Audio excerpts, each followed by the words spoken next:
ଏବେ ତ ବିଧାନସଭାଟା ଅଛି ନା ବିଧାନସଭା ପଡିଲା ପରେ ସବୁ ସଫା ହେଇଯିବ ମୁଁ ରହିବି କଣ ବିଜୁ ଜନତା ଦଳର ବହୁତ ଲୋକ ପଳେଇବେ ତାଙ୍କେ ମୋ ସାଙ୍ଗେ ସବୁ ସମ୍ପର୍କରେ ଅଛନ୍ତି ସାରା ପରେ ଟେନସନ ହେବେ ଜାଣିଲା ପରେ ମୋ ତାଙ୍କେ ଶୁଣ ମୁଁ ଗୋଟେ ତମକୁ ଗୋଟେ ସାଧାରଣ ଉଦାହରଣ ଦେଉଛି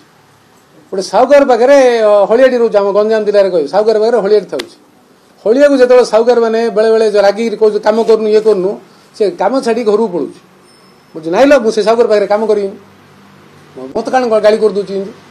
ବୋଲେ ସିଏ ଯେତେବେଳେ ଫିଲ୍ କରୁଛି ଯେତେବେଳେ ଅଭାବ ଅନଟନରେ ଥାଇକି ସେ କଷ୍ଟ ସିଏ କହୁଛି ଯେ ମୁଁ କାମ କରିବା ପାଇଁ ଯିବିନି ଷ୍ଟେଣ୍ଡିଂ ଏମଏଲଏ ଆଗ ମନ୍ତ୍ରୀ ଆଗ